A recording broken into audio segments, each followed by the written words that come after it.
Asanteni. Inji ilikuwa imekwisha kama sio Kofi Annan. Na ndio tunaongelea mambo ya amani na kadhalika. Basi kwa sababu governor wote wamekuwa mentioned hapa, na mimi nafurahia sana profesa kwa kazi safi ambayo umefanya for the few months katika West Pokot, kuweka amani kila kitu, elimu, education, kuchanganya ng'ombe pamoja na ukulima, kahawa, nini, coffee, everything, kwa sababu kahawa ni miti tu inatoka, alafu unatunda matunda unapeleka factory na inaendelea inaweka matunda ingine. Profesa hii ni mtu sharp sana. Wapi makofi yake? Asante sana. Basi sitachukua muda mrefu because of time, and that's why I don't have the written speech, but also nina furaha kubwa kwa sababu nimeona governor jirani hata kama atoki kwa semi-arid, PS Kaemba, asante sana. Is my governor, unajua mimi ni Moi. Asante sana kwa kufika. And also is from Trans Nzoia, the food basket of this nation. Kwa hivyo nyinyi governor mmetoka semi-arid, msikwe na njaa. Ongea na yeye mtapata mahindi kwa wingi. Pige makofi. And also he has started referral ambayo ni kubwa kabisa, itasaidia Pokot, itasaidia Markwet, itasaidia Turkana na hata jirani Uganda, ambayo nilifanya research jana nikaangalia survey karibu kumalizika. Wapi makofi yake? PS Kaemba. Asante sana. Basi na furaha kubwa, na nataka kusema kwamba kuweka hii kongamano ili najua mimi hata ni timekeeper, nitamaliza saa hii. Kwa sababu ya hii kongamano ni furaha kubwa ili hizi county zikae kwa amani, na mimi nashukuru profesa kwa sababu juzi ameenda huko Uganda mpakani pale kaongea na watu wa pande ile nyingine, which is very good, kuweka amani katika inji. Na mimi nafurahia pia kwa mambo education, naona warembo yangu hapa. Profesa ameweka mbele elimu ya mtoto wa kike. Na mimi nafurahia kwa sababu mimi mwenyewe Moi nilisema kwamba watoto wa kike wasome. Nikaanzisha Moi Girls Kenya mzima, kila bahali, everywhere, Moi Girls, Moi Girls, Moi Girls. Hata wengine wakaanza kusema Moi anapenda wanawake, nani hapendi? Basi I want to take this opportunity ndio niweze kusalimiana na profesa achote mafuta ya ndege ya kurudi Kabarak. Dakika moja nilete mtu moja atusalimie. Raila Amolo Odinga, nilete nisilete? Nilete nisilete? Basi due to public demand, unaona sasa master of ceremony, wacha nilete mtu asalimie watu dakika moja.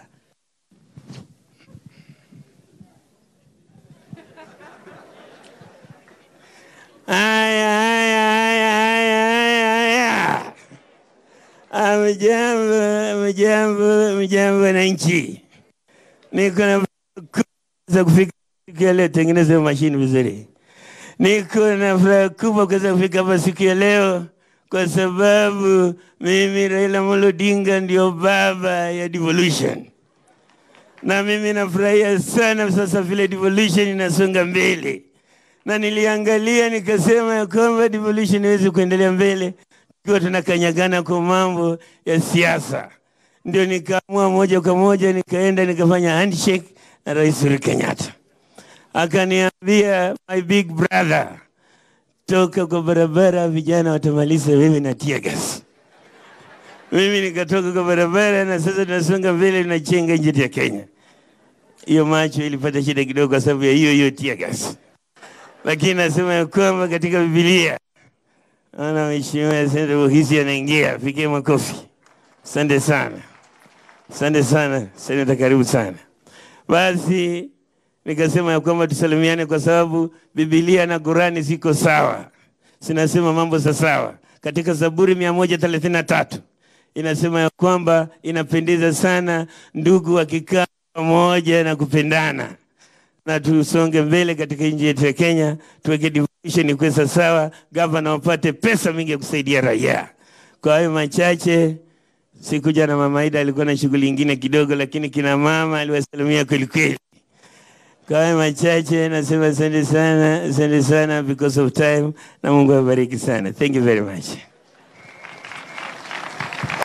Thank you very much, Mr. Moi Akaraila. I would like to recognize the presence of the Deputy Governor from Turkana, our brother Peter Emuria. Mheshimiwa Emuria, wave to the people. And welcome also host Senator Samuel Poisio. May you wave to the people. Sam Poisio, asante sana kwa kukuja. And we have Mheshimiwa Abdi Kadir, tafadhali salimia wananchi wenzako. Asante sana, karibu. We also have the host speaker, Madam Catherine Mkenyai. Where are you? Asante sana, karibu. And we have Nani? Kosing, tafadhali. Requested that you wave to the people. Asante sana. Mheshimiwa Kacheliba Mark, tafadhali. Asante sana, karibu West Pokot. I will also recognize the presence of the World Bank representative, Madam Helen Carson. Piga makofi because huyu ndio mwenye hela. Welcome, Madam Helen. We also have representatives from the UN. Where are you? Just wave by show of hands if you're around. Thank you very much, there and there. We have representatives from FAO. If they're here, thank you, brother. We have representative and chair of CRA, Madam Jane Kiringai. Tafadhali, Madam Jane. Asante sana. Before the speech is started, you will take 4 minutes presentation of West Pokot. Okay. So we start with that.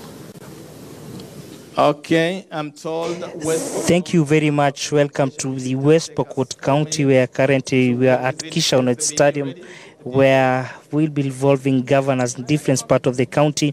The Frontier Counties Development Council, FCDC, is a collective platform composed of the county governments of Lamu, Tana River, Garissa, Wajir, Mandera, Marsabit, Isiolo, Turkana, and West Pokot counties in the aftermath of devolution. The council promotes cooperation, coordination, and information sharing between counties in view of enhancing socio-economic development and promoting peaceful coexistence among its members. The frontier counties are among the most marginalized in Kenya, resulting in glaring inequalities between these counties and the rest of Kenya in the creation of essential infrastructure. Further, the ongoing stability in the Horn of Africa region frustrates development efforts in the FCDC region and threatens national and regional development. The endorsement of the Constitution of Kenya in 2010 and the Kenya Vision 2030 present an excellent framework of devolved governance and to engage citizens, the civil society, and the private and public sector in an integrated and holistic socio-economic transformation process.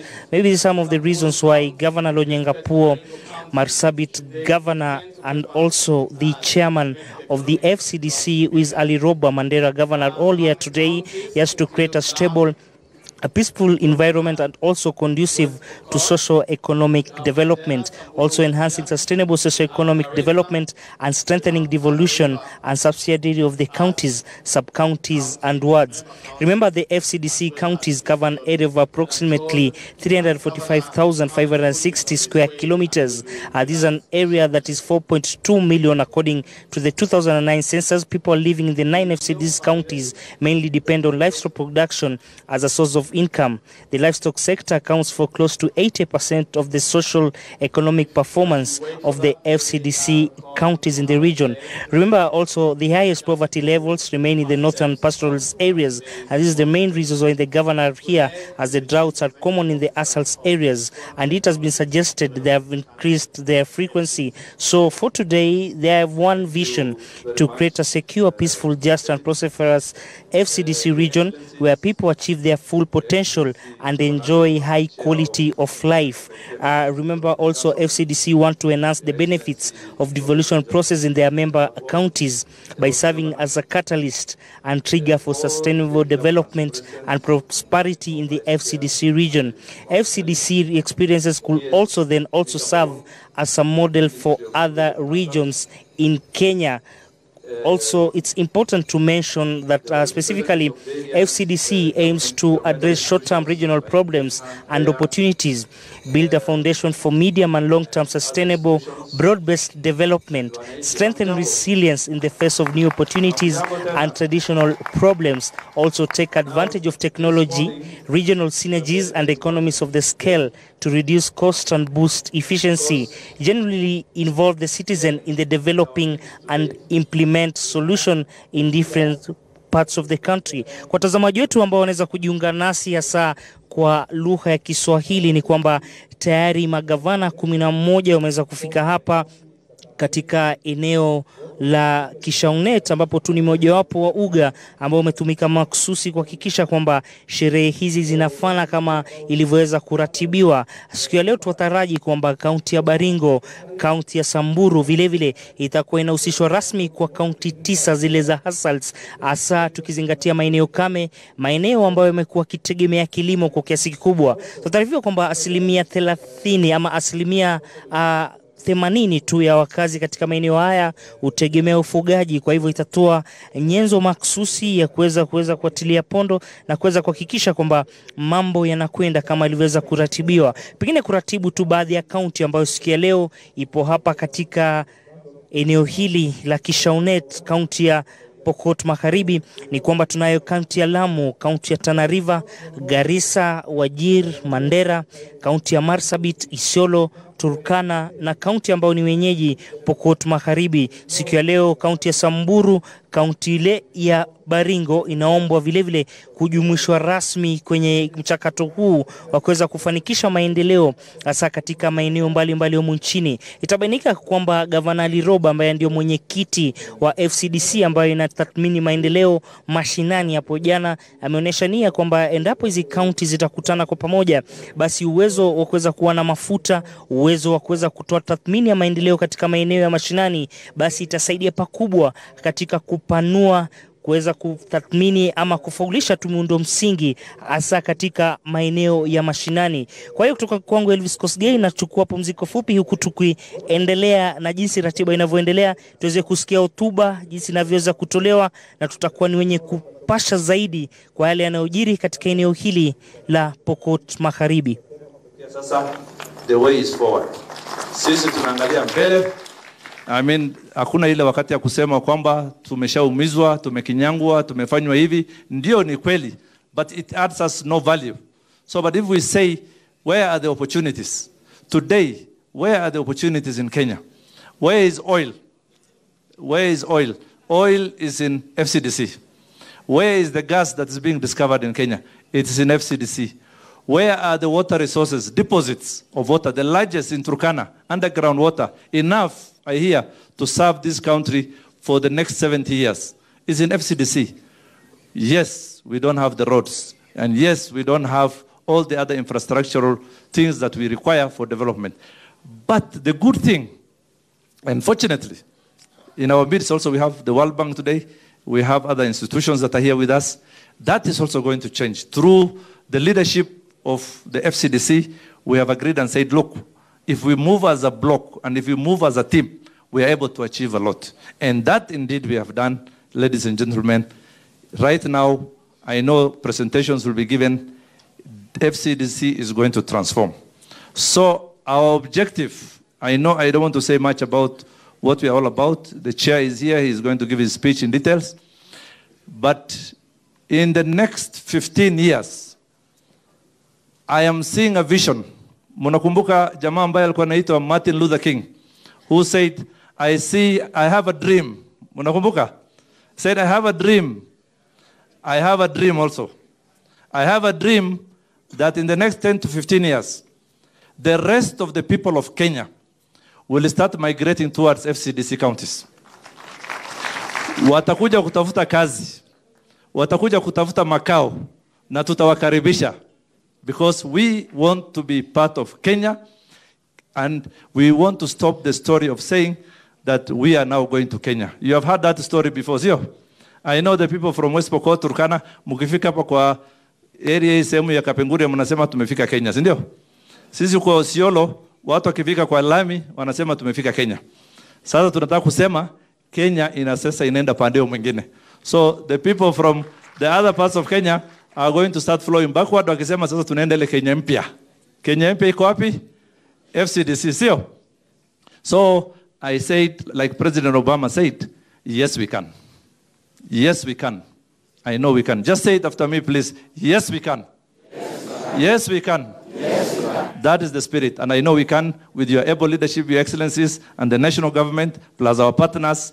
In 10 years' time, we shall not talk about the problems we are talking about today. We shall compete with countries in Europe, in Far East Asia, in other parts of the world, where people have quality of life and are living in good lives. Asanteni sana, Mungu abariki, and let's have good deliberations today. Thank you very much.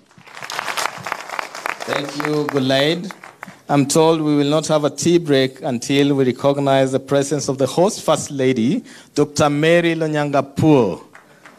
Asante sana for the nice meals we have had and the others that we'll have in the days to come. I'm also reminded that the national government is represented here by none other than the Principal Secretary, Ministry of Devolution and ASAL areas, Mr. Mika Powon. Asante sana. Thank you for joining this great meeting. It's now my great pleasure to invite none other than the host, Professor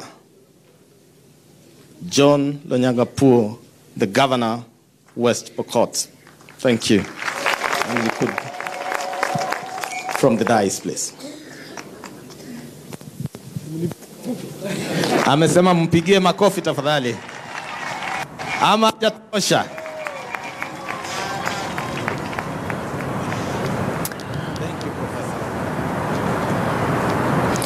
All right, that is the live frontier development meeting that is happening in West Pokot County in Kapenguria, where 11 counties, governors from 11 counties are attending that frontier development meeting that's being held in, of course, in Kapenguria, West Pokot County. So it's a wrap from me and the entire team that has made KTN News Center a success. My name is Brenda Zeda Radido, and keep it KTN News as I leave you still with the live coverage of the frontier development meeting that's happening in Kapenguria. The World Bank team, the Secretariat, the COG, the Secretariat, the FCDC, and all the secretariats that have come here today. Everybody, wakaaji West Pokot, wase kwa mama, amjambo. Amjambo tena.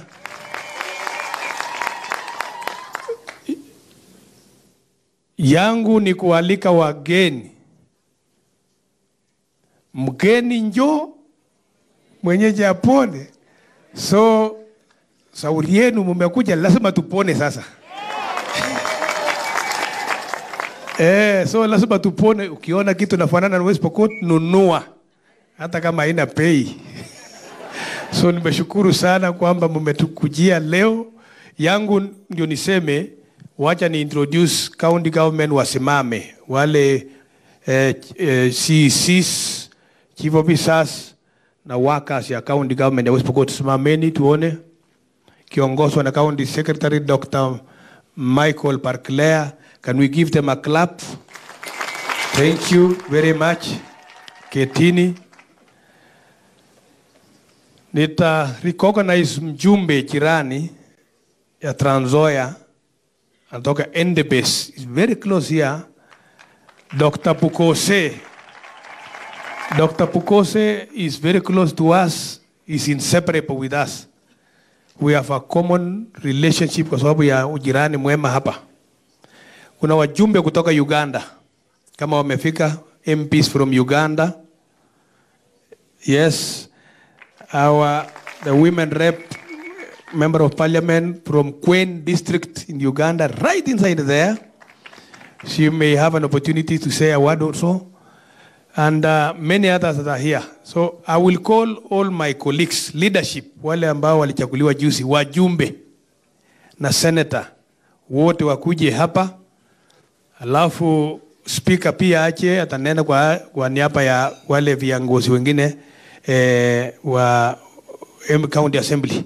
I want to invite all the MPs to come kindly, sababu nyinyi ndio hosts, and the visitors need to know that you are around and you have welcomed all of them. Makofi.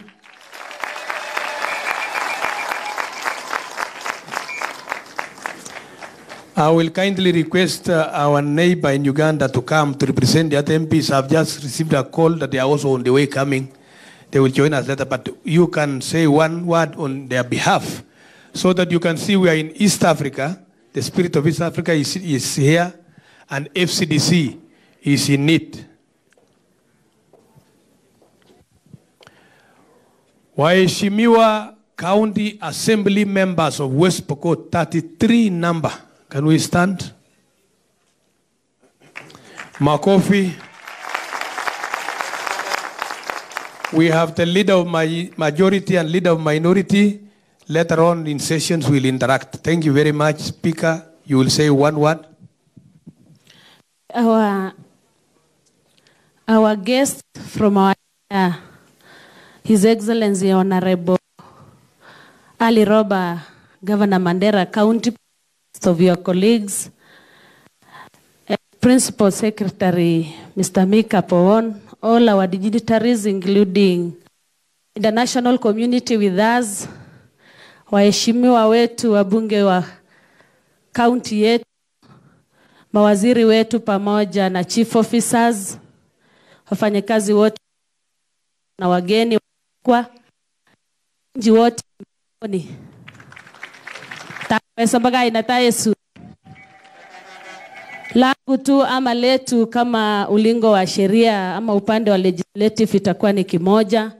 Mwanzo ni kuwakaribisha, pili ni kusema asante, maana siku imefika ambaye wale walikuwa wametengwa meona wameletwa pamoja kwa changamoto zao na tukasema kwa pamoja tuwaweza. So FCDC ama jumuiya hii ya sisi ambao tulikuwa tumetengwa kuja pamoja ndio suluhu. Na kama speaker kati ya wale wengine ningependa tu kusema kama tulitengwa kwa sheria, tunashukuru ugatuzi, maana tuna vyumba vyetu ambazo tutatunga sheria za kutujenga. So hatutakuwa na mengi, ni kusema karibu ngamane tuweze kusuluhisha changamoto zetu kwa upendo, kwa ushirikiano na kwa amani. Mungu awabariki.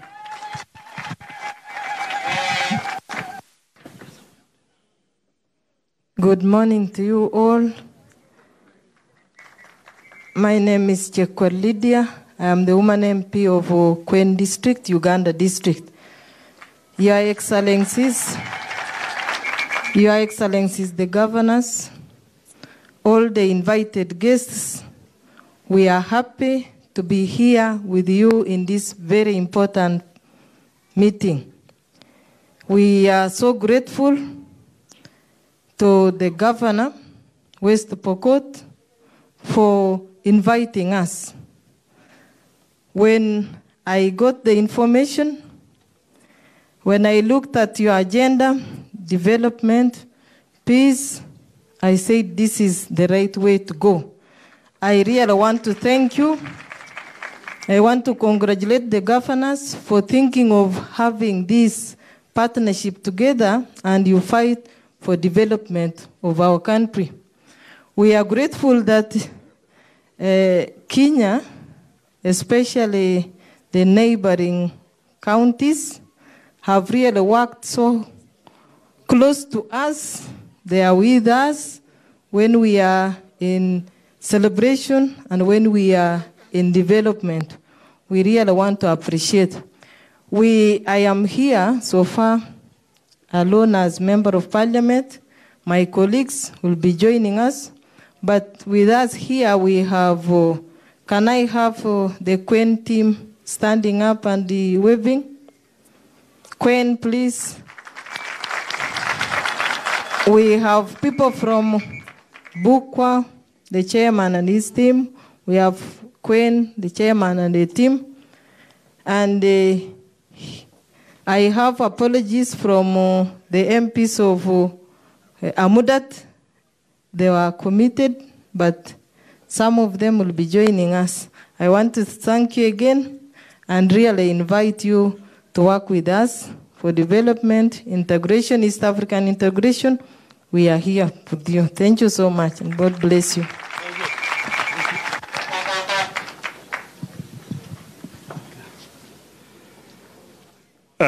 Good morning. I think it's still morning. Host Governor, His Excellency Professor Lonyangapuo, other governors, distinguished ladies and gentlemen, my name is Dr. Robert Pukose. I'm the Member of Parliament, Endebess constituency, which is in Trans Nzoia, and I'm here with my governor today here, P.S. Kayemba. As a neighbor, we really appreciate what Professor Lonyangapuo is doing on this side and trying to make sure that there is unity and there is development within all our borders. One of the greatest things I want to thank Professor is bringing development and ensuring there is peace and security within this area. I think that is something that will last long. And of recent, the issue of education, Professor. You've really done a lot for your people, and we are happy for what you are doing. And I'm happy that my governor is here to benchmark in West Pokot so that we can be able to do the same on our side. Thank you, Prof, and God bless Pokot, God bless Trans Nzoia.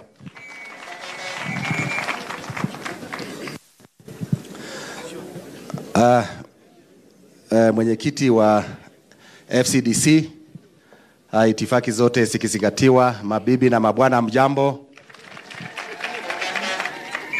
Mimi naitwa Peter Lochakapong, mimi ni mbunge wa Sigor.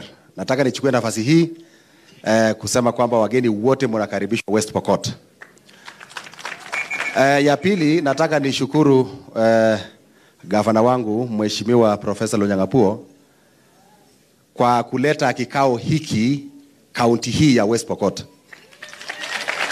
So I want to sincerely thank you, Professor, for bringing this meeting here.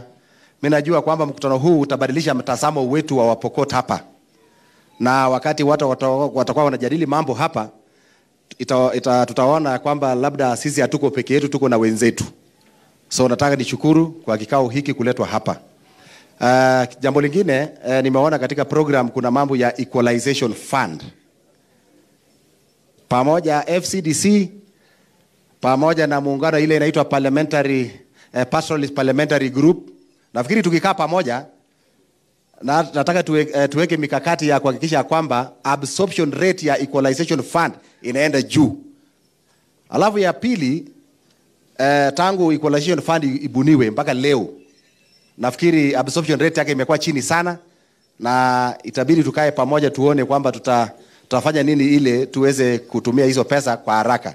Ya pili, hizi pesa zimekuja kwa sababu these counties are marginalized.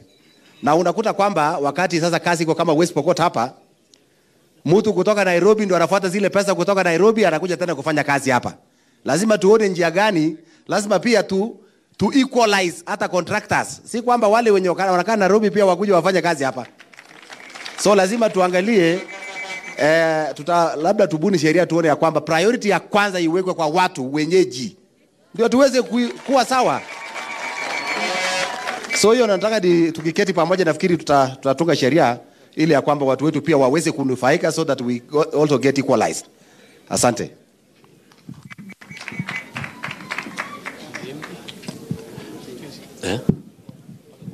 Okay. Governors present, Principal Secretary present, donor community, religious leaders, political leaders present. Habari ya siku ya leo. My name is Mark Lomunokol. Mimi ndio mbunge wa Kacheliba constituency. Kacheliba ikiwa ni part of West Pokot County. Saa zile nikisikiza MC alisema watu kutoka Turkana na kutoka West Pokot wakifika Kapenguria wanasema wamefika Kenya. Kumaanisha hata yeye hakuelewa kwamba hako Kapenguria na Kapenguria ikiwa ni West Pokot. Yangu ni kuchukua hii nafasi kushukuru our able governor kwa kuweza ku-host mkutano wa hii aina, na ninachukua pia hii fursa kumuomba kwamba extend through your colleagues present, omba West Pokot host devolution conference. Sisi pamoja na majirani Kitale, I think we are able, tunaweza ku-host. Ingine ya mwisho ni kwamba West Pokot sahi hii ndio heaven ya amani, heaven of peace. And I want my please be our ambassadors wherever you are, kwamba West Pokot imebadilika, na donors tunawaomba kwamba hii ni wakati wenu kuja kufanya kazi na sisi, sababu ile excuse ya zamani mambo ya insecurity hiyo hakuna tena, hiyo imeisha. And that is evident by the good neighborhood we have na Uganda, watu wa Kitale, watu wa Turkana. Kwa hivyo this is the most peaceful part of the country. Hata ukiwa hapa na Nairobi, worry in Nairobi. Ukiwa West Pokot, do not worry. Ukikosa mahali pa kulala, lala nje. Asanteni.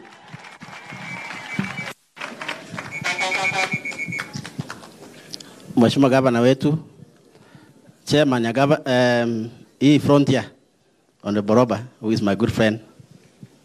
All protocols observed. Go up, go lapai. Sipayagwa. Majina yangu kwa wageni, Gavana, mimi naitwa Mheshimiwa Kosing David. Mimi ni mbunge ya Pokot South. Pokot South hapa ni karibu 6 kilometers as you go towards Turkana. Again, sisi tumekuja hapa mbele kukaribisha nyinyi. We are not coming to make speeches. We want to listen to you. But I want to tell you, which is important, maybe so that we can partner together. Katika National Assembly, I chair a committee in Parliament called Transport, Public Works, and Housing. There are so many items that I see passing my committee which are related to counties. So, Chairman, now that we are partners, I'm sure we are going to look at your issues with some good heart when it comes to the National Assembly. Now, Mheshimiwa, my governor has brought me as his friend to become your friend and friend of the Frontier. So when I'm in National Assembly, I'll be thinking about you very positively. But finally, sisi kama wa Pokot, we have no problem, and we have endorsed the decision of our governor to join Frontier economic bloc. We have supported it, and we will support it. And the reason being, sisi wote kama nyinyi na sisi hapa pastoralist. Kama mchungaji ameenda kuangalia mali nyasi iko, mali nyasi iko, na amerudi nyumbani kuambia sisi ya Kosing na hao wabunge wote iko nyasi Frontier, sisi tutakuja kwa nyasi Frontier. Tutakuwa na nyinyi.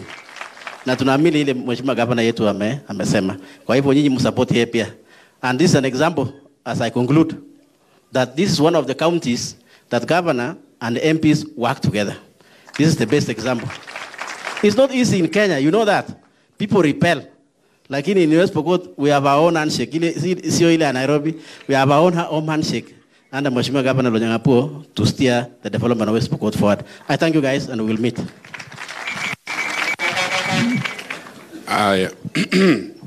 Basi, Your Excellencies, governors who are here, present, kiongozwa na chairman wenu wa FCDC, host governor, waheshimiwa ambao wako hapa, wabunge na MCAs, Madam Speaker wetu, representatives, naona wakubwa kutoka Nairobi wengi sana hapa. Pamoja na World Bank na other donor organizations na wengine, Lenya kwa Pokot, tusalimiane namna hii. Amjambo. Good morning, brothers and sisters. Good morning. Naona sasa sisi tuko katika mkondo mpya. I remember just about a year ago we met here to swear in Governor Lonyangapuo. Ilikuwa hapa kwa hii venue. Now, the transition we were making that time from one governor to another, also from one senator to another, who happens to be yours truly,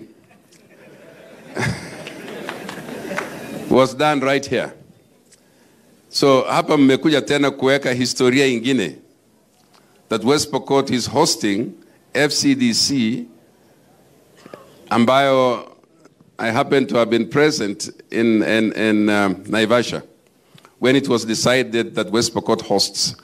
Ya kwamba badala ya kwenda kukutana katika mahoteli kubwa kubwa Nairobi, mkutano kama hii tupeleke where it belongs in the counties. And I want to congratulate the governors for that. Now you can see, inaitwa FCDC mashinani. FCDC imekuja kwa wenyewe, and I think I want to congratulate you for that, Chairman Robert na wengine. This is West Pokot. You haven't seen the county, I'm sure you will see it. But, you know, sisi hapa tunakuanga na Governor Lonyangapuo is enough for us to feel leadership. Now, you have multiplied that by 10. Karibu kuwe na overdose ya leadership katika West Pokot. Lakini it's a blessing. Karibuni as your speaker, as your senator. The senator, kazi yake ni hii, to defend devolution, to defend counties and their governments. And so we work together in this, and I hope that you can see from this example, there is no way that a governor and senator cannot work together. It is a total misunderstanding of roles if the governor and senator cannot work together. Because what are you defending? I'm supposed to jealously guard that you don't fail, not to make you fail. We're supposed to support you. We're supposed to celebrate you when you succeed so that subsequent leaderships can succeed. So Mungu awabariki hata mkikutana katika ile closed door yenu, katika ile ambayo tunakutana pamoja. We are here to support you to make sure that FCDC succeeds. I want to congratulate West Pokot for being part of this. I think the right decision was made. This is where we belong. Thank you very much. God bless you. Thank you. I want to recognize the First Lady of this county. She can stand where she is. Mary Lonyangapuo. You can clap for her. And to mention that her office has assisted this county most. Has come up with a program called Mentorship Program, where every kid in school during holiday are catered on one day in their ward, led by the first ladies of their wards. And they talk to the children from dawn to dusk why we must change and live a life that is dignified of somebody who is in this world. We talk to them about where the future is and about why we must embrace education by all means. Over 40,000 children the other day met variously, being guarded and guided by their mothers in their wards. And I'm told it is ritually taking place every holiday. The next one is December, next one is April, and so on and so on. So expect great things that are going to emanate from this county as we move along. My colleagues, ladies and gentlemen, in 1952, something happened. As people are clamoring for independence, the late Mzee Jomo Kenyatta, the founding father of this nation, was rushed and brought all the way from Nairobi to Kapenguria. Kapenguria is where you are today. And for 1 year, he was tested and tried. And this community that you see worked closely to defend those 5 men plus him, the famous Kapenguria 6 from death. They never died. And Kapenguria, which is the headquarters for West Pokot, is in FCDC. Then the colonialists found it fit to take Mzee to be detained in Lodwar, in Lokitang, in Turkana County. For many years, and Turkana County is in FCDC. And just before independence, the same people were finding too much pressure from the Turkana community, from Pokot community, and the Samburu community. They realized they must release this man. But they say, let's put him in Maralal, the headquarters of Samburu County. And he stayed there. And by the time he was exiting from Samburu County, independence was around the corner. The bells were ringing. And here we are in 1963. The gentleman plus those forefathers led Kenya into independence from Samburu. Samburu is in FCDC. What am I saying? I am saying it was a tragedy that nobody remembered FCDC regions. Don't you remember that the giants that saved Kenya from all ills, who worked in the army, who worked in armed forces, most of them came from FCDC, the generals you know, all the way from Tanarifa, Mandera, Wajir, Marsabit, up to here.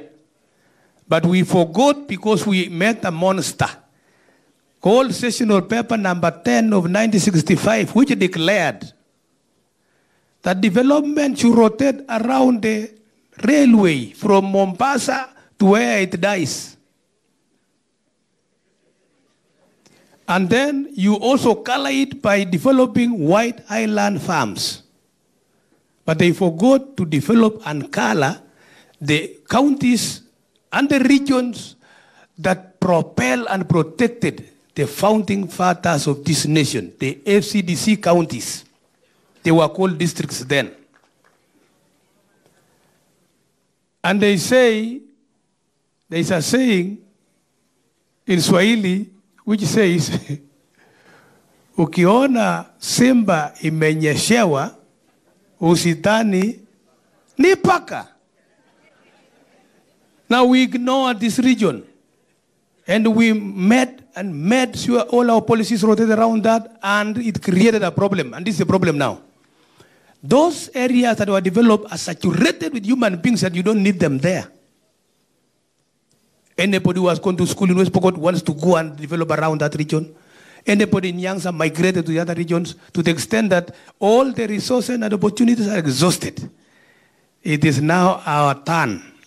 It is now the turn of the people of Kenya and the region and the world to realize the FCDC counties, which comprise nearly over 70% of the landmass size in Kenya, needs to be opened up.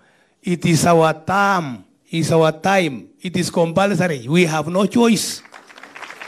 Where do Kenyans in Kiambu go? They need to come and invest in this region that was forgotten. Where do those who are in Kisumu go? They need to come to these regions. So it is my appeal, ladies and gentlemen, led by your leaders who are here today, that we work with our development partners. We look at the key strategies that we can be able to bring up in this region so that we open up. In conclusion, West Pokot had two distinctions. We were called marginalized county, and we are not a baptized name, closed county. So when you reach Kiringet, you remove your shoes.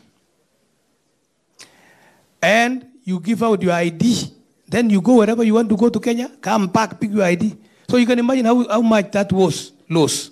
A big loss. But you can see the beauty and the promising opportunities are found in West Pokot and Turkana, and Samburu and Baringo and so on. We have a lot of opportunities in irrigation, first of all, where today people are eating money in cereal board, maize, consuming maize in cereal board, that maize have been grown elsewhere. You want good maize that will make you live in this world forever? Yes, they are found in this region that look dry and virgin. So we need money to build mega dams, and we need people to come and invest so that you can be able to, we can lease land for you for the next 50 years or 100 years if you are not going to live forever around. No problem. 2, the meat products that we consume in Kenya and beyond, 90% of it come from FCDC. We need to work on these regions, ladies and gentlemen, by making sure that the goat, the sheep, the cow, the camel, the donkey, although we don't eat donkeys, and or we do, are well protected for human consumption here and beyond. we want to create disease-free zones in our region. It requires a lot of money to do vaccination, eliminating major diseases, and working closely with our neighbors in Uganda, with our neighbors and so on, so that the meat product that you consume in Nairobi, most of it, for your information, come from this region. Every Friday, go to any hotel, the meat comes from West Pokot. So that is the thing that we are asking. We are asking also that in order to make the product better, can we be supported? We have Nasukuta. Nasukuta meat processing plant that World Bank is working with us to see how we can make it better. The animals are slaughtered here. It's also going to assist us monitoring any kind of animal that is lost. Indirectly, it's going to support the efforts we have put to eliminate cat rustling. So if products are really prepared around so that the meat can be taken, we need support in that area. Lastly, we know without education, we are perished. West Pokot stands at 67% illiteracy level. And we have said, even if we bring development of whatever size with this size of illiterate people, we must work on an agenda to make people literate. West Pokot 3 months ago rolled a major program which is compulsory for any human being who is an adult. You are married, you have a family, you know how to feed people, but you don't know how to read. Go to class from 2 p.m. to 4 p.m. for free. Free. You just need to ask, where is the next classroom going to be? The teacher is moving around with a blackboard. And things are happening strangely. We are now having people who know how to read and who know how to write mama, baba in 3 months, which means in the next 3 years, our illiteracy level will come down properly to less than 30%. So in the next 10 years, hakuna mtu mjinga area, no.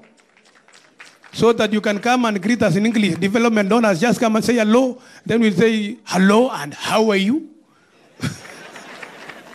This is the story of our time. We are working closely with our neighbors in Uganda. We had a problem for almost 45 years, killing one another at the border. Then we said, people who are fighting, we need to build a peace border school.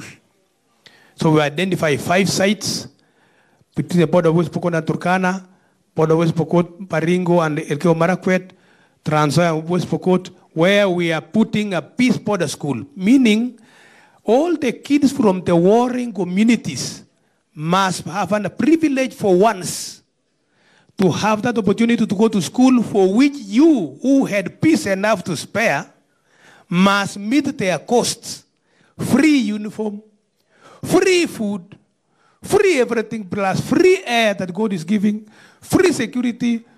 This is a story that we have. So we are going to, tomorrow morning, you will see the model we have, and the governors here will have the privilege to launch one, inaugural one, where all the governors will put a foundation, and the MPs from Uganda will be there, will be doing at Kanyerus, and we'll be asking the World Bank, the UN, and everybody else to see how you can work with us, because this is the way we need to harvest every little kid to go to a boarding school, and we have given out 500 acres of land, which is going to be built.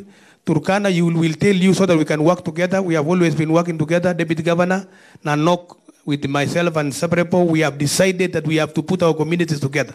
Ladies and gentlemen, I have a story to tell, but I can speak forever because this county was forgotten. And when I get the privilege to talk, I can talk until all of you start sympathizing with me, and you cry and shed tears, and we all wake up and say amen. So now my privilege and honor to hand over so that we can proceed to the next stage. I thank you for listening to me. Thank you. Round of applause for that great lecture. I will now call upon FCDC Vice Chair, who is also the Governor of Marsabit, Mahmoud Ali. And as he comes, I think, Professor, start thinking about the first FCDC university where you'll send more brains to learn. Thank you. Thank you very much. The chairman of FCDC, Captain Ali Roba, my colleagues, the governors from FCDC counties, present here today, the peers for devolution and ASAL, my friend Powon,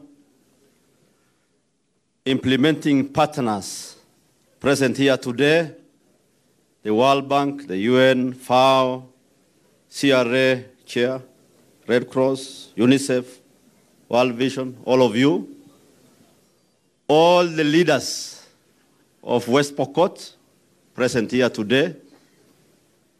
Of course,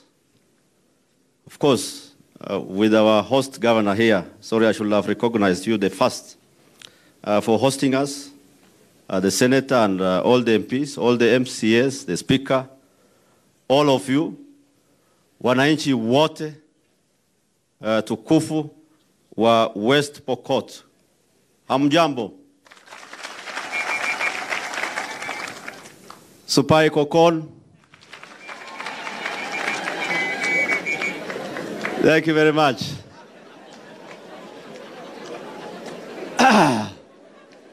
Yeah. It's indeed a pleasure to be here this morning. And I think I want to say that I'm very happy personally to be here.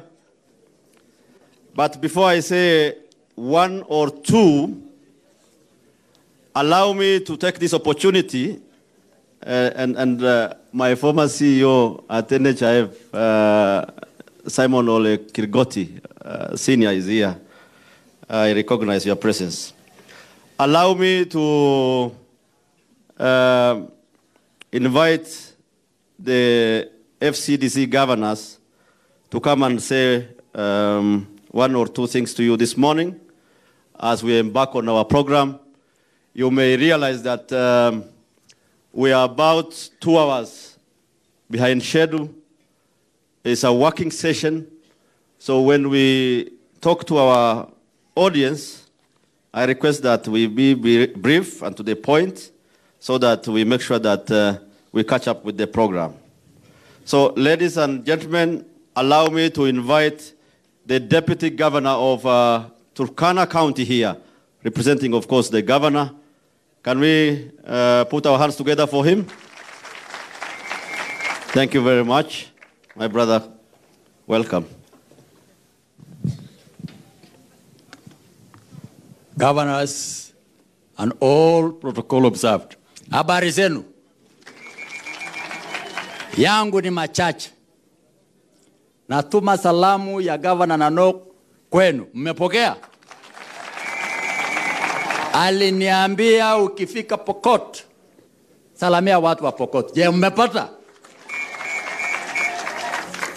Yangu ni machache. Na nitasema tu kwa ufupi. Kwamba wahenga walisema fimbo ya karibu inaua nini? Pokot na Turkana si ndio fimbo ya karibu? Sisi tukiungana, nani mwingine ataweza kufanya kitu yoyote? Sitakuwa sawa. So all what I'm saying is this. We need to open and link together. Turkana and West Pokot should merge to be one community. Unajua hii mambo ya Biblia.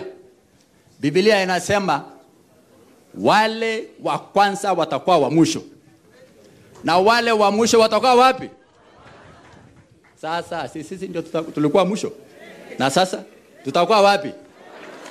Ndio tunawaambia watu wale wengine katika hiyo session of paper number 10. Tunaambia hawa sasa tupendue. Session of paper number 10 iwe sasa upande wetu, na wale wakuja tuambie hawa baby come.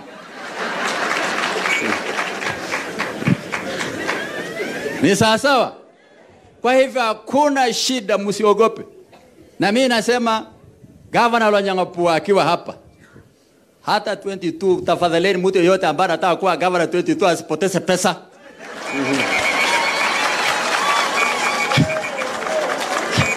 Hakuna haja ya kupoteza pesa. Wewe fuata line. Kwa hivyo mimi nataka kusema ya kwamba hiyo mambo tumalize namna hiyo. Kitu ambayo nataka kusema ni mbili tu. Kwanza, mambo ya insecurity. Tumalize mambo ya insecurity, mambo ya kungangana, mambo ya ng'ombe. Tuwache hiyo kitu. Tuwachane naye kabisa. Pili ni mambo ya maendeleo sasa. Maendeleo. Tufungue West Pokot na Turkana, tuna maji.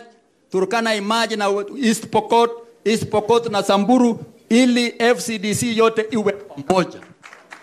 Hiyo ndio tutakuwa tumefaulu. So, all what I'm saying is very simple. FCDC imefika. FCDC imefanya nini? Imefika. And I would want to request the World Bank to try to look at the issues we are raising. I would like to have the PIP, project implementation projects, to be developed that merges issues to do with insecurity, to have one framework on security, one framework on development, so that then we are all merged together in one strong move. That is what I would like to say.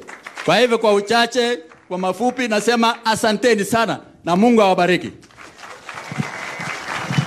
Thank you very much.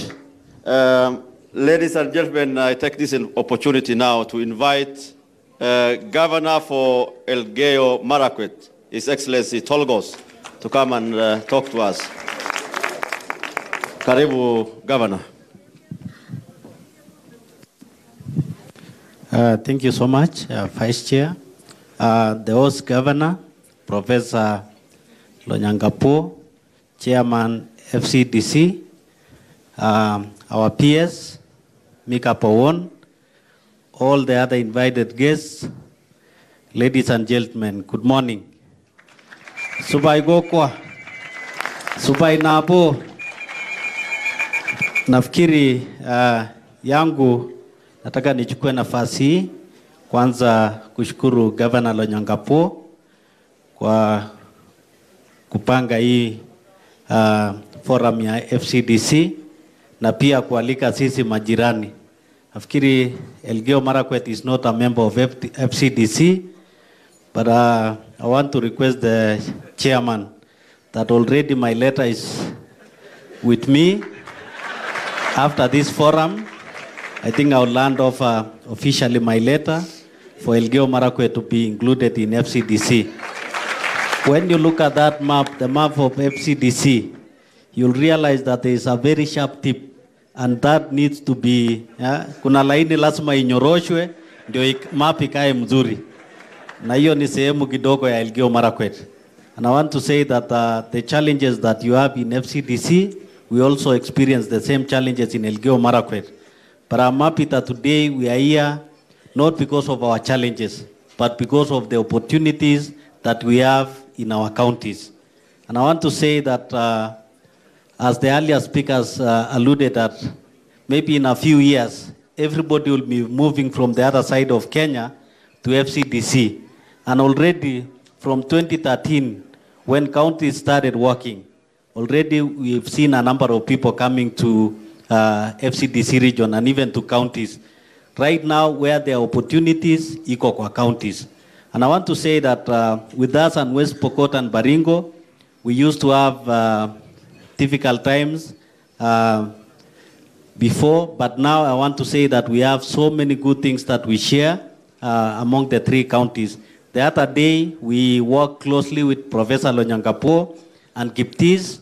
We engaged our youth who used to do cattle rustling, and now they are great farmers in Kerio Valley. And I want to say that the products that are available there, and I want to tell my friend from Transoia, already in Kerio Valley there is a place which has been nicknamed Transoia. So I don't know whether you will extend your boundaries to Kerio Valley, because the amount of maize being produced in that area is enormous. The only thing we are requesting the government is to open the cereals, look at the issue of maize, sort it out, because those are some of the opportunities that are there. In livestock and other areas, hiyo yote iko mingi katika sehemu zetu za Kerio Valley. So mimi sitaki kuongea mengi. Today I'm here as an observer and also coming to hand over officially my letter for Elgeyo Marakwet to be included in FCDC.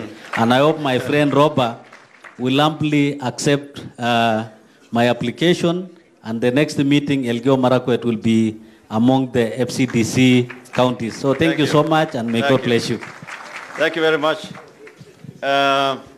Ladies and gentlemen, can we now welcome the Governor for Wajir, His Excellency Mohamed Abdi. Please put your hands together for him.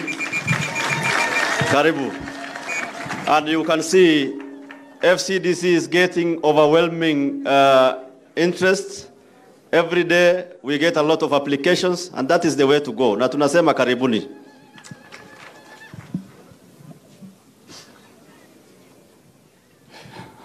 Asante sana, Vice Chair.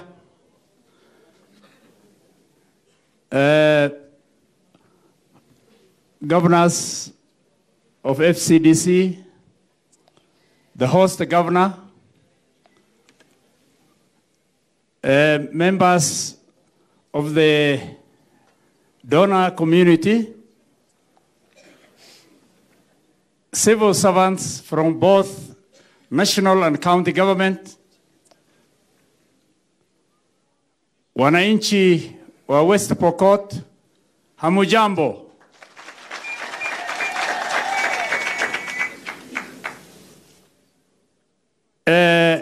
Mimi nataka kusema ya kwamba FCDC wako na something in common. Na nafikiri mmesikia ya kwamba kuna mambo mengi ambayo imetulete pamoja, na hizo ni ile mifugo yetu, sisi wote ni wafugaji, shida ya maji, shida ya maendeleo, hiyo yote ndio imetulete pamoja. Hata hivyo, tuko na shida ambazo inaleta matatizo katika maendeleo. Shida mbili. Moja ni ile ya mazingira ambayo Mungu ameleta. Na kuna ingine shida zingine ambazo sisi wenyewe tumeleta. Kama cultural malpractices, hii mambo ya cattle rustling, mambo ya kupigana kati yetu, mambo ya FGM na kadhalika. Na mambo ya illiteracy ambao watu wanakataa kuenda shule, na shule ikiwa ni free. Kwa hivyo ningependa kuhimiza watu ya FCDC ya kwamba kutoka sasa we will partner together. There will be 3 partners. One is the development partners.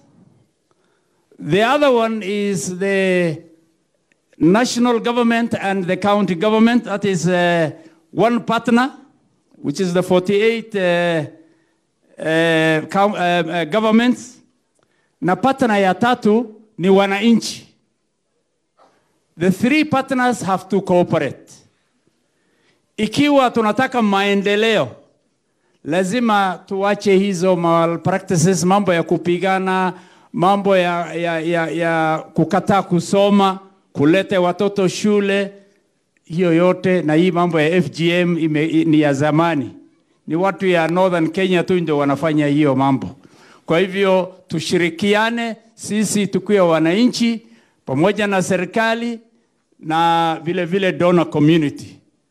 Na sisi tutahakikisha ya kwamba wale viongozi, tutahakikisha ya kwamba tunaleta maendeleo kwenu.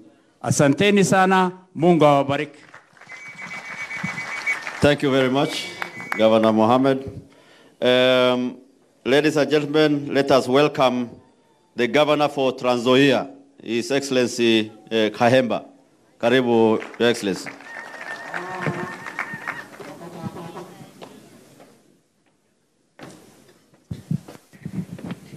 Your Excellencies, tukianzia na Governor Professor Lonyangapuo, all Your Excellencies present, wabunge kutoka Nairobi, akiwemo bwana seneta, wabunge wa county na wageni wote. Hamjambo? Hamjambo? Je, tumefurahi kuwa na mkutano kama huu hapa Kapenguria siku ya leo? Kwa tumeona kitu kama hiki kweli? Kama jirani, nimekuja kuungana na gavana mwenzangu kukaribisha wageni kutoka kaunti zingine. Karibuni. Cha pili, hata mimi sio mgeni. Bwana Lonyangapuo hajajua kwamba nilikuja West Pokot nikiwa mwaka mmoja. Babangu alikuwa mwalimu Tartar School, nikatoka miaka mitatu. Nikarudi class 6 na class 7 Tartar. Mimi ni mwenyeji. Nataka kupongeza magavana katika sehemu hii. Kitu cha kwanza umetusaidia kabisa na tumejisaidia, mumemaliza insecurity. Tafadhali shikilia hapo hapo hapo. Kitu cha pili ni kwamba sasa mnapanga pamoja. Shikilieni hapo hapo. Kwa sababu mlikuwa mmetengwa. Na nataka kuwauliza wenzetu donors, asante sana, siku hizi mmekuja mnafanya kazi na counties. Kitu kimoja, mukipanga mpango ya kutoa pesa kusaidia counties, kujeni huku mketi na viongozi, wabunge, magavana, ma-MCA na wananchi wetu, alafu tupange pamoja. Tupangie kutoka na tafadhali. Kuja tupange pamoja, sisi ndio tunajua shida zetu ni gani. Kwa yale mengi, asante sana na tunamwombea Mungu ampe baraka zaidi na mfaulu zaidi. Asanteni. Asante sana Governor Kayemba. And now I want to take this opportunity to welcome the Governor for Samburu, His Excellency Moses Kasaine. Karibu Mheshimiwa. Makofi kwake tafadhali.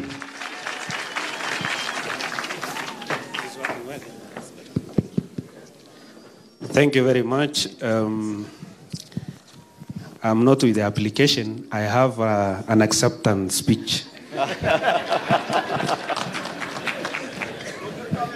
And as engineer, my brother Tolgo said, initially the map without Samburu was very ugly. It was hanging. So Your Excellencies, my fellow governors, our able chair, Governor Ali Roba, our host, and we are learning quite a lot from West Pokot, Governor Professor Lonyangapuo, and the First Lady, West Pokot County, the Senator, Deputy Governor's presence, our MPs. I hear you call her here, Madam Speaker, sir. Madam Speaker, sir, and the MCS,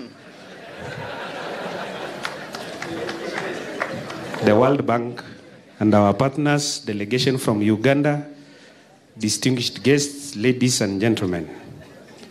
Good morning. Anta super poki. I thought I had students last evening, and it seems you are not yet there. Anta super poki. You know the problem with pastoralists, and that is why the colonialists were using us to fight the Mau Mau and all the way to Burma. The pastoralists are very difficult people. They are very difficult to turn around. Once they face east, it is east. And that is why we have even issues to do with illiteracy. I face the same problem in Samburu. We have to push our people to go to school. Illiteracy in Samburu is equally 70%. We've made sure that, especially on ECDs, we've introduced school feeding program. We've introduced uniforms as an incentive for the under 5s, under 7s to go to school. We still have cases of people not going to school.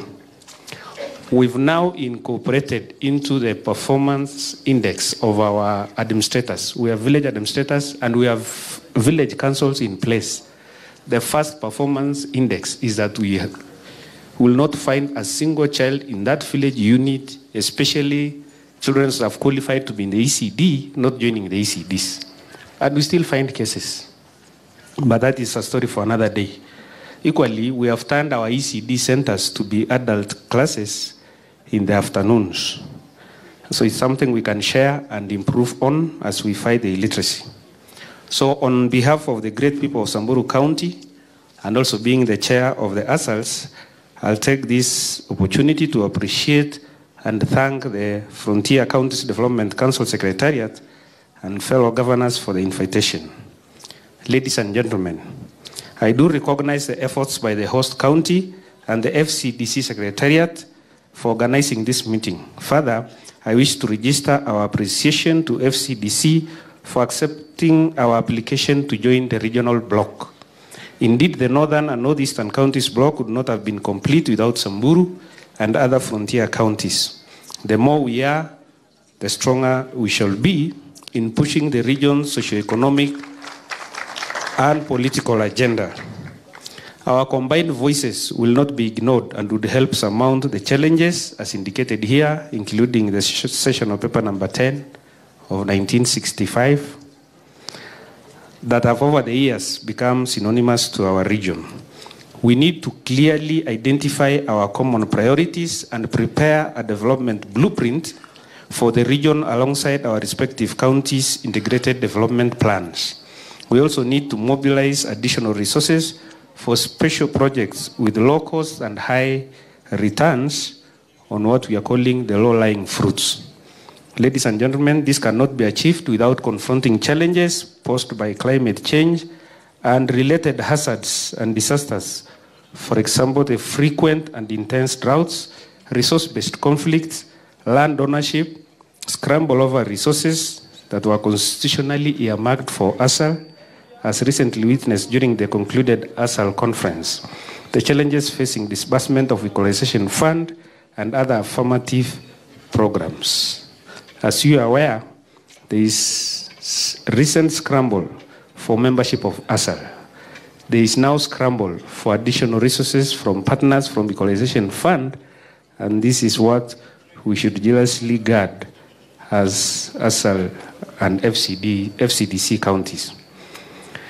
This therefore calls for a very strong FCDC that has the capacity and the networks to turn around the identified challenges to opportunities. I once again thank you for accepting to admit Samburu County into the FCDC and assure you of our commitment and full support.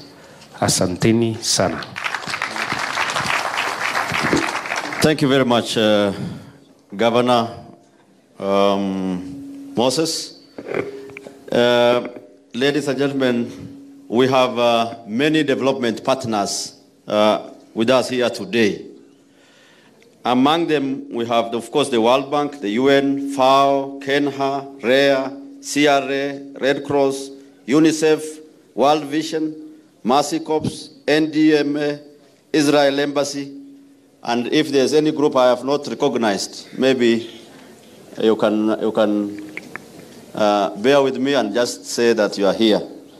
But on behalf of all these partners, although it's not on the program, before I call the chairman, allow me to give a few minutes to, on behalf of the rest, invite Helen Hasson, who is the program leader of World Bank, to say a few things to us.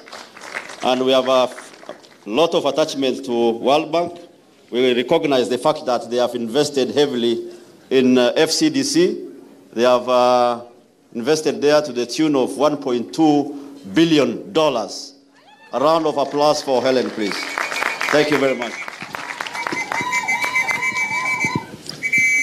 Thank you very much. Good morning.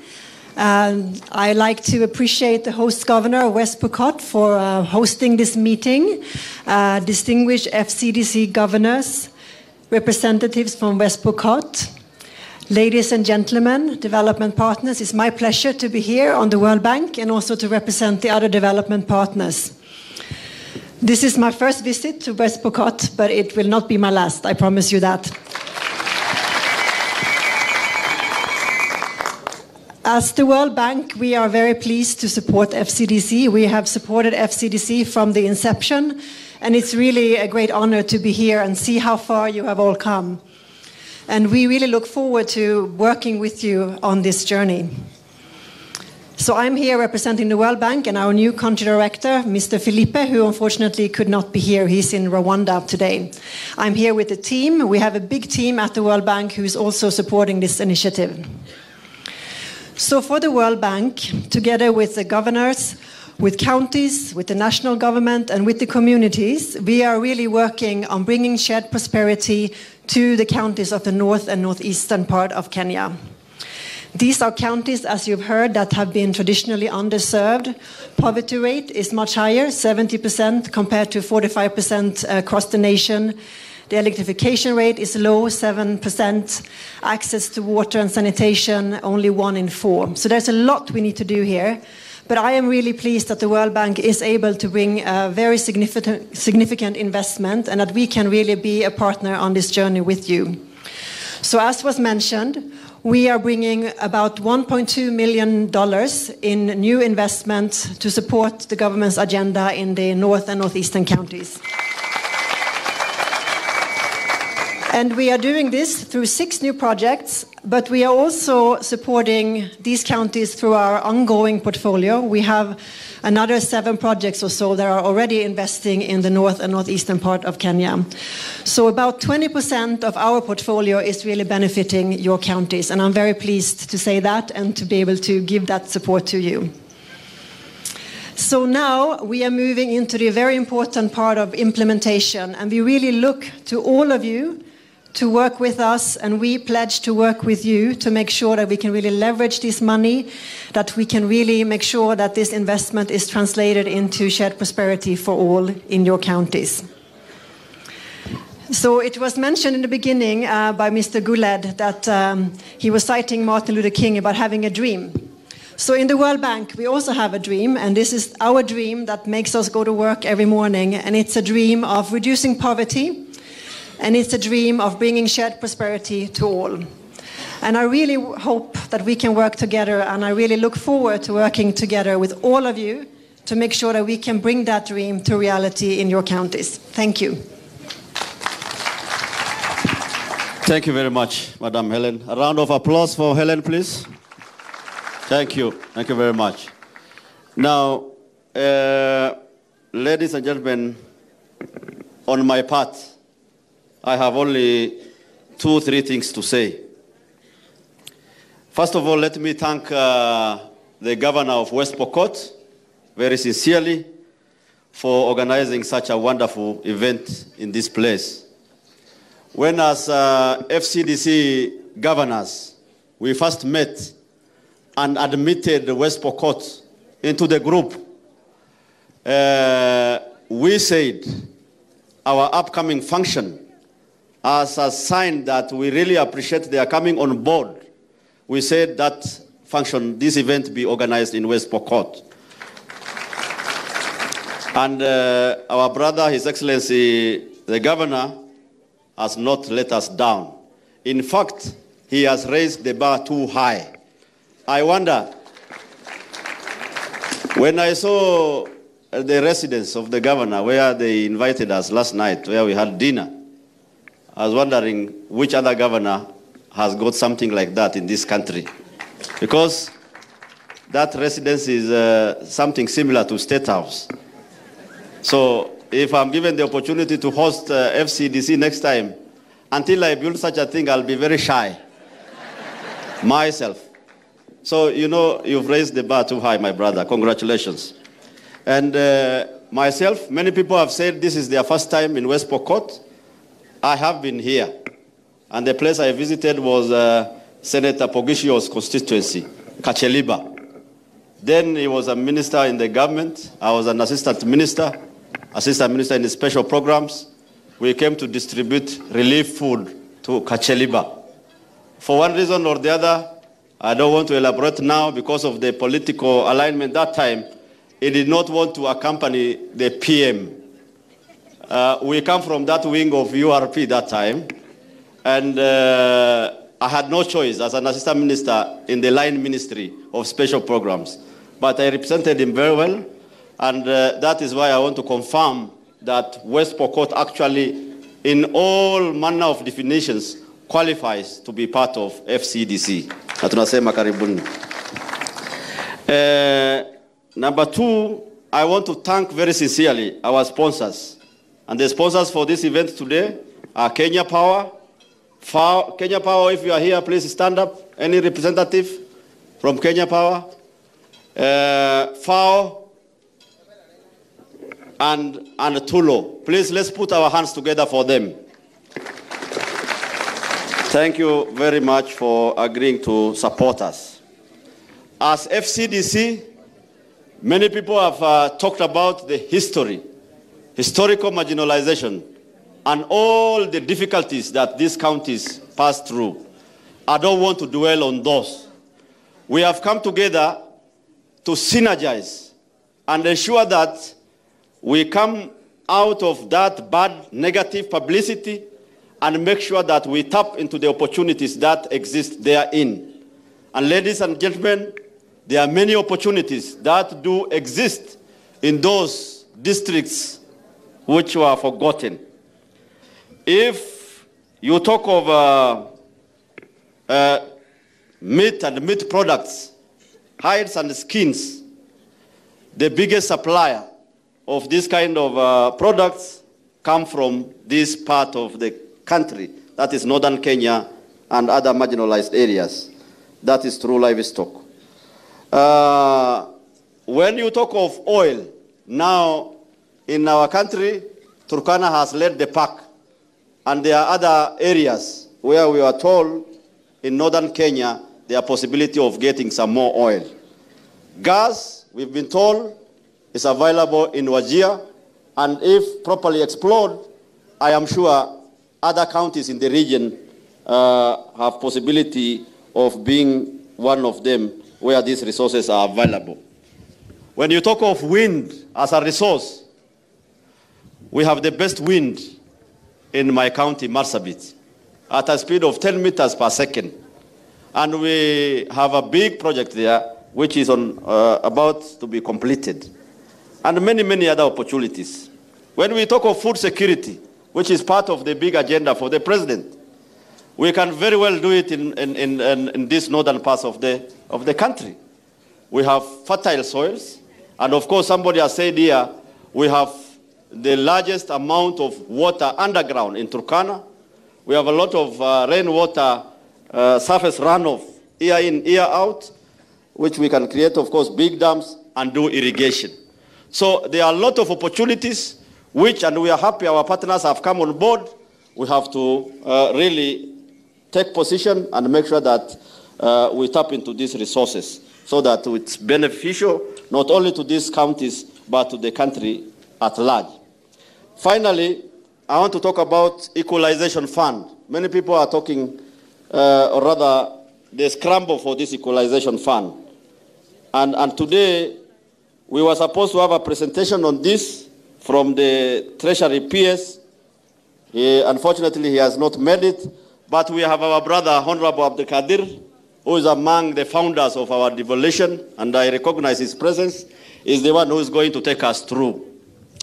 But just to say that equalization fund was put in our constitution deliberately so as to enable the counties which were before marginalized through sessional paper number 10 so that the development in those areas may be speeded up so that it is at par with the rest of the counties. Many people are mistaking marginalization for urban poor. We have been told and we hear a lot of effort is being made to ensure that the urban poor will be included in equalization fund so that they have an opportunity from that kitty. I want to tell you here, honorable members present in this gathering, as FCDC county governors, we are not opposed to our urban poor to be supported. In fact, CRA, we want to support you so that you can create some kitty for our urban poor so that they can be assisted. The people from Madare, from Kibera, from wherever and other big cities, but not to dilute the spirit of the Constitution, to enable these people who have been left behind deliberately to catch up with the rest of the country. And in fact, we demand Treasury speeds up release of those funds. They have been dilly-dallying in releasing these funds from 2010. It's only one time they released something small. Last year, they even used part of it to release those funds to the rest of the counties. You have a national responsibility to fund the counties, not from equalization fund, but from the rest of the resources. And equalization fund must not be tampered with. Otherwise, as we said before, if you don't hear our heed, we will go to court to block that decision. It must not be tampered with. Ladies and gentlemen, I don't want to talk more. We are really behind our program. Now, let me take this opportunity to welcome our chairman, His Excellency Governor Ali Roba, to take over and take us through the rest of the program. Let's put our hands together for our chairman, please. Karibu, Chairman. As his deputy, I have enjoyed working with him and is very, very keen that FCDC succeeds. Please let us support him as he endeavors to steer this boat. Karibu. Asante. I think I'll just use here.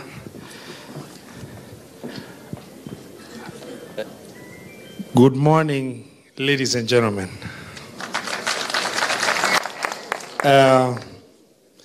Just to recognize the key partners present here, representative of CS Eugene Wamalwa, who is our PS State Department of ASALS, all Excellency Governors and Deputy Governors present, the Chairperson of CRA, Madam Jane, my brother, Senator Samuel Pogisio, members of Parliament from West Pokot County, members of county assemblies led by the Honorable Speaker of West Pokot County Assembly, our brothers and colleagues from Uganda, other senior representatives of national government, including Kenha, Kera, and REA, our critical partners, the World Bank, other UN officials, European Union, and ladies and gentlemen, and all other stakeholders, Assalamu alaikum. Ladies and gentlemen, let me take this early opportunity to thank the delegates and participants of this important occasion, and in particular, I wish to express my deep gratitude to the host governor, my brother, Professor John Lonyangapuo, and members and the leadership of West Pokot County, including members of his government and the county assemblies, for having accorded us a very warm welcome reception. As my the vice chair said, you've set the bar too high and you've sent most governors trembling. This is a very scary, issue, because everybody else this afternoon when we have the private session will be thinking twice about saying, I will host. So this is a very worrying issue for us. But I just want to immensely appreciate the efforts West Pokot leadership as a whole and the public have put in to host this function. The Frontier Counties Development Council is a collaboration between 9 counties, and today we shall admit 2 additional counties. One of them have not attended today's function, that is Baringo County, but we have Governor Samburu here, who has been with us actually from inception in all our programs, but formally we'll admit Samburu into the program today. And we've had our brother from Elgeyo Marakwet, Governor Tolgos' request. And after their successful request to join the economic bloc, we will be, I think, closing the growth of FCDC at some point officially, so that we're able to concentrate on programs because there are documents sponsored by the World Bank, which we immensely appreciate, including the development blueprint, that it's at its final stage that has gotten delayed every time we admit a member, and we have to adjust in order to make sure that the document does not leave out that program. The counties of Wajir, Garissa, Marsabit, Isiolo, Tana River, Lamu, Turkana, West Pokot and Mandera, and now our newest members, Samburu and most likely Baringo, have shared common history of protracted marginalization and persistent inequality with respect to other regions in Kenya. And I know at this point that it irritates quite a number of people to hear this statement, marginalization. Because the assumption is that as soon as devolution came into being, marginalization ended. It's not an automatic switch that is on and then turned off, or it was off and now it's turned on. It's history of underdevelopment that we refer to it not because it's ongoing, but because its historical disadvantage suffered by these counties, and that we need to make sure that we are cognizant of this reality. These counties experience the highest rates of poverty at 70% compared to national average of 45%. Vulnerability to diseases and disasters when drought strikes is a lot higher in this region. And the little rain we get also causes devastating flood. We have limited access to basic services such as health and education. The road network is poor and in most cases non-existent. Access to electricity is only 7%.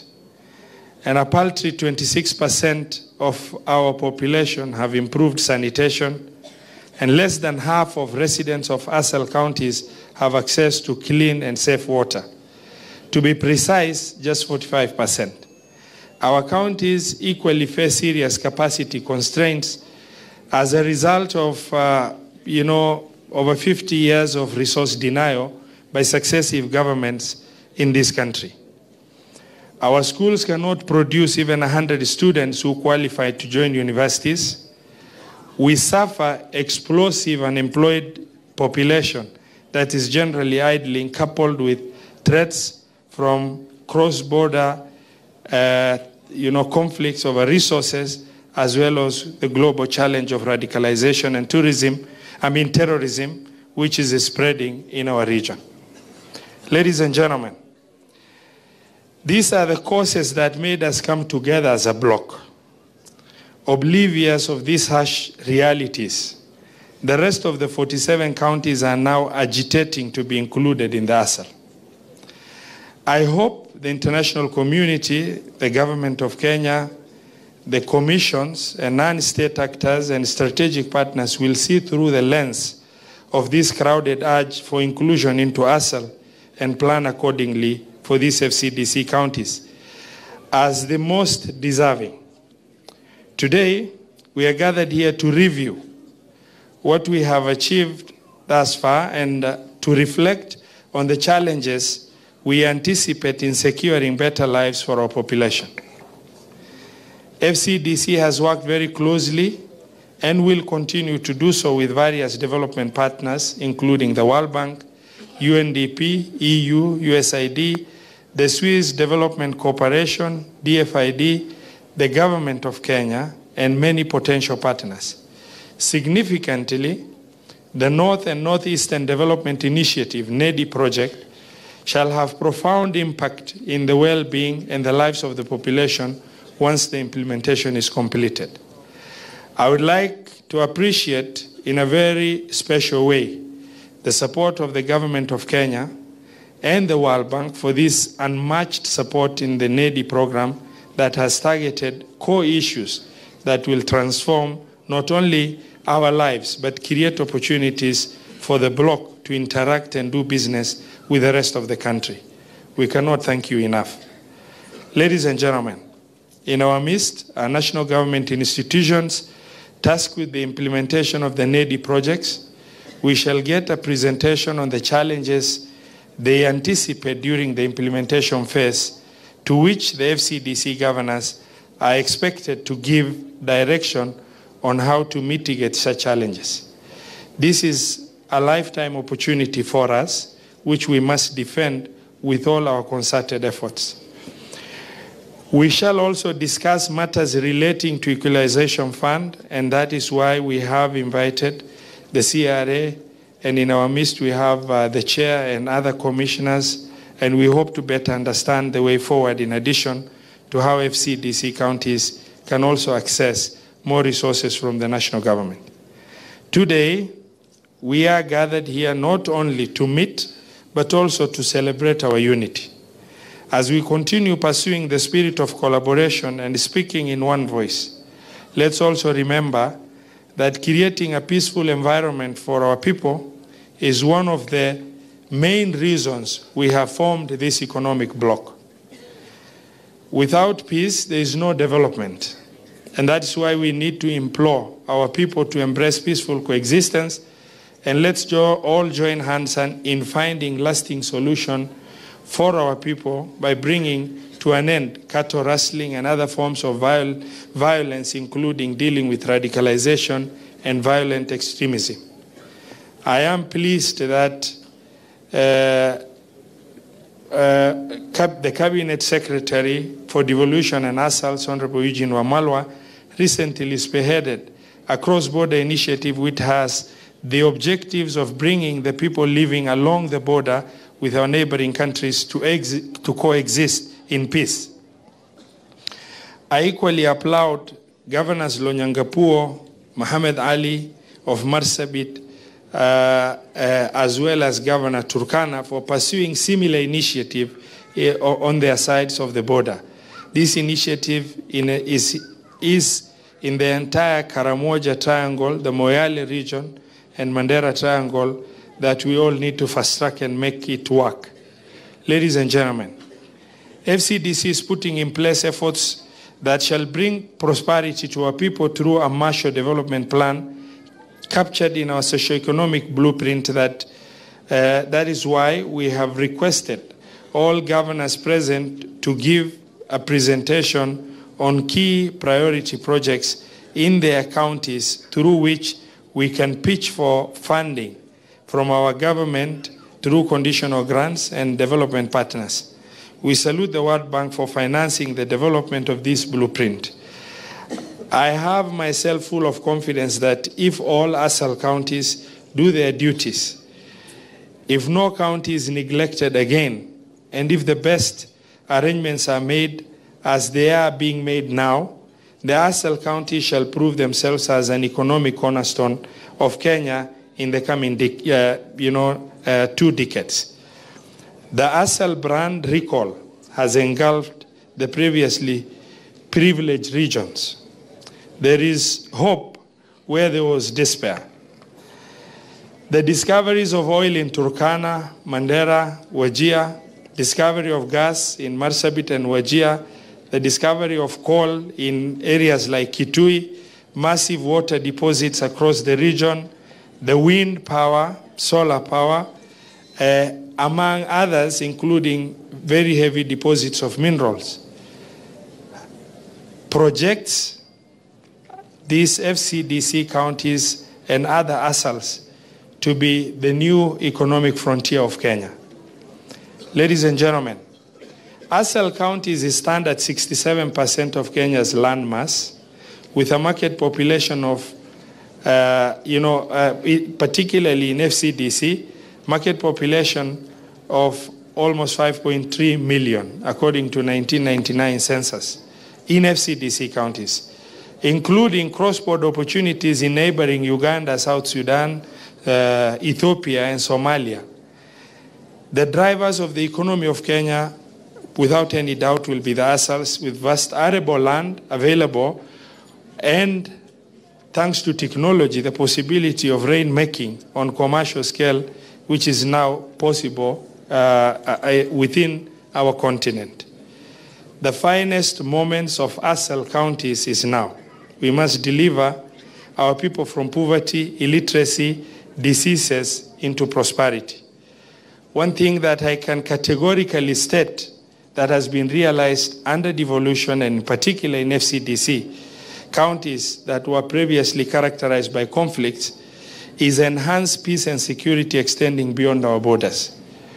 For example, when we had our first election under devolution, Mandera County was burning because of tribal conflict.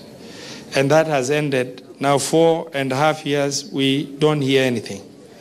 West Pokot, Turkana, and the other regions are doing the same. And now we've gone beyond our borders into engaging our brothers across the border in order to make sure that it is a communal approach to this issue. Finally, I would like to request the FCDC counties to expand and adapt the adult education using the ECD classes in the afternoons in order to change our literacy levels and take charge of changing our narratives. Thank you all. God bless ourselves and God bless Kenya. Thank you.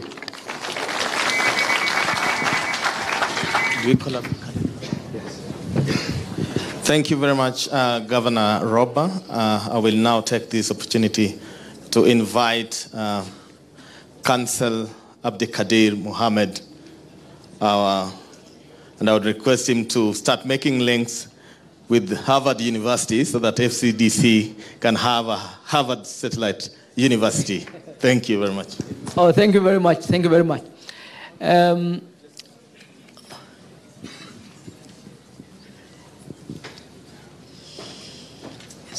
Sorry for that small hiccup. Our chair was to invite the devolution team represented by the PS. So immediately after that, Honorable Abdikadir will join us. But ladies and gentlemen, let us put our hands together for the PS for devolution, Honorable Paon. Karibu ndugu. Na pole sana. Karibu.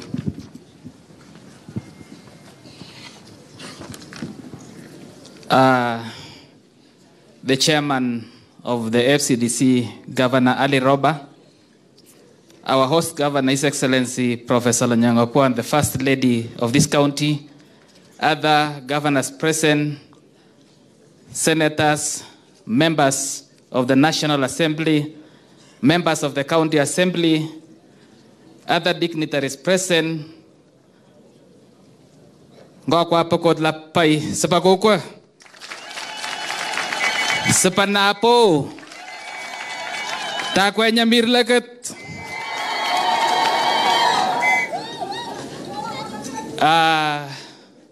Before I make the speech on behalf of my CS who was not able to be with us, allow me to highlight a few points.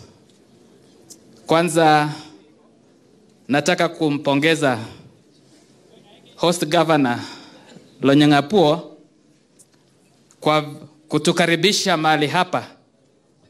So tumefurahi sana, wageni wamefurahi, and I want to inform my brother Ali Roba, who is the governor of Mandera.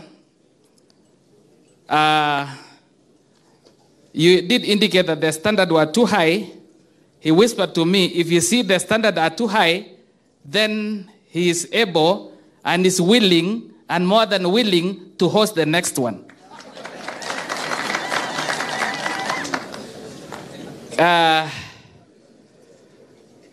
Tuko pia na wale, we also have our friends who we came with from the national government, and I would like to introduce my brother Simon Olegirkoti to just wave because of time.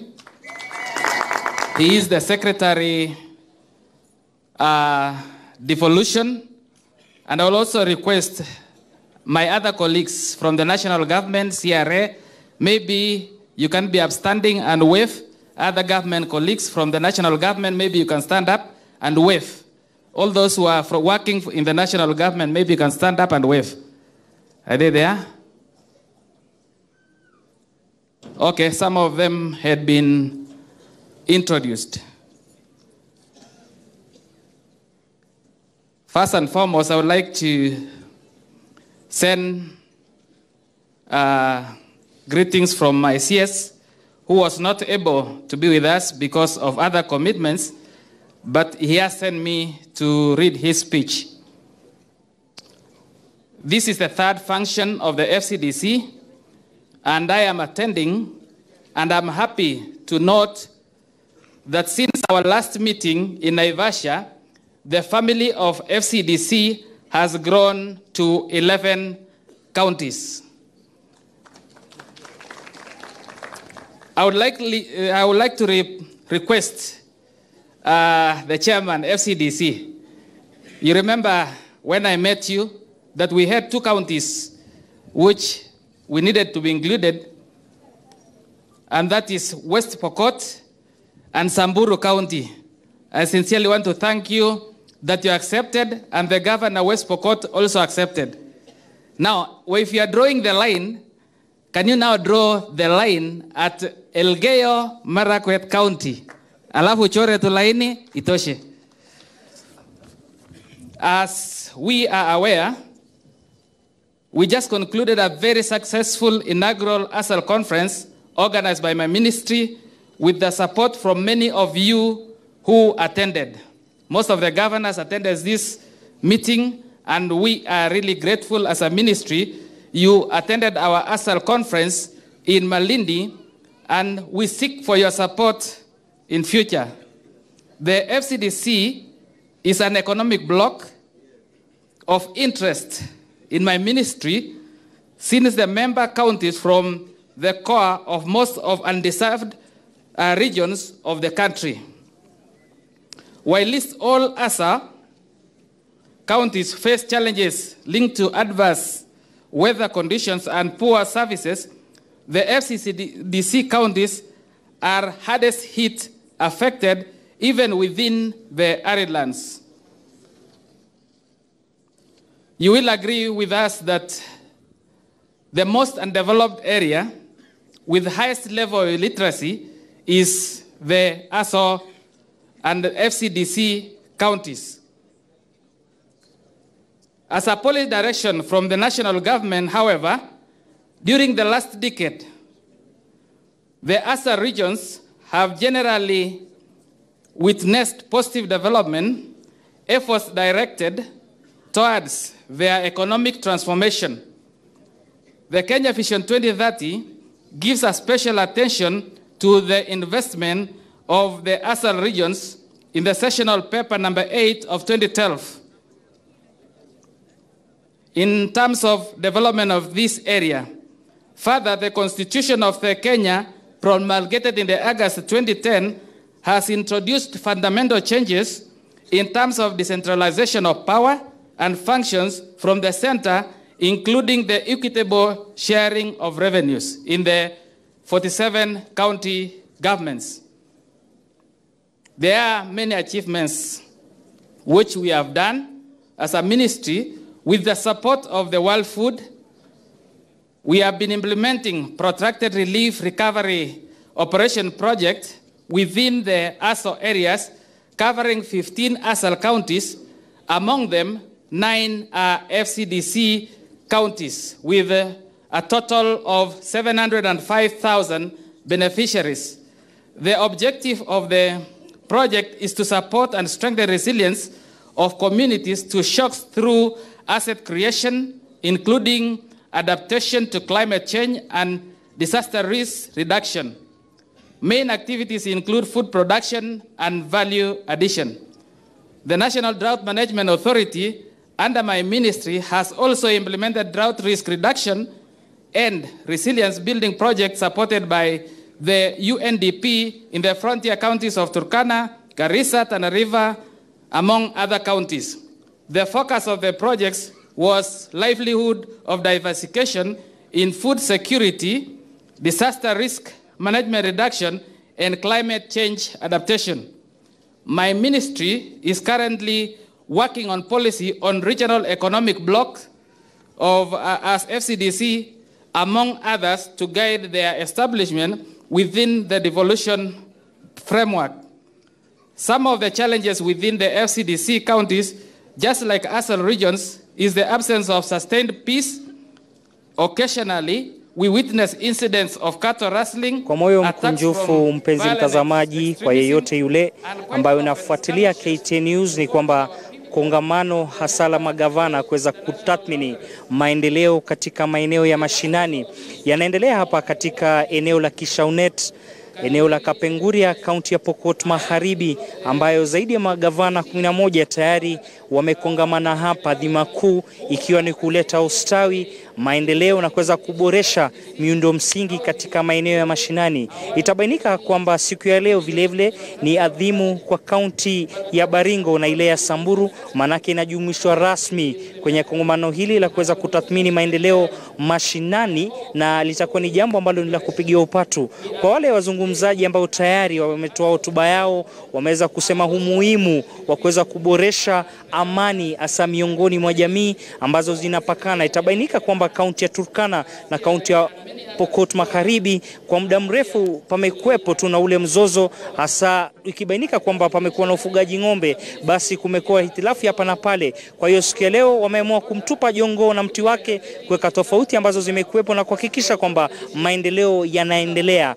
Na bila kupoteza muda, nitamhusisha gavana wa Samburu aweze kutathminia zaidi. Yeye vile vile siku ya leo wanajumuishwa rasmi, kando na kuwa mwenyekiti wa kongamano ambalo linahusisha baraza la magavana kwa yale maeneo kame. Siku ya leo wajisikiaje kwamba kaunti ya Samburu imejumuishwa rasmi kwenye hizi kaunti 11?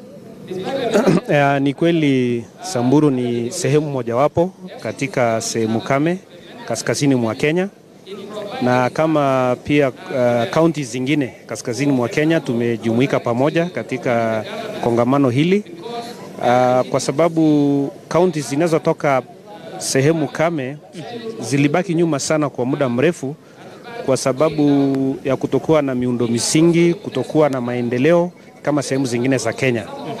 Na sisi kujumuika hapa pamoja na kaunti zingine za kaskazini mwa Kenya ni sababu moja ya kutafuta namna ya kuangalia kwa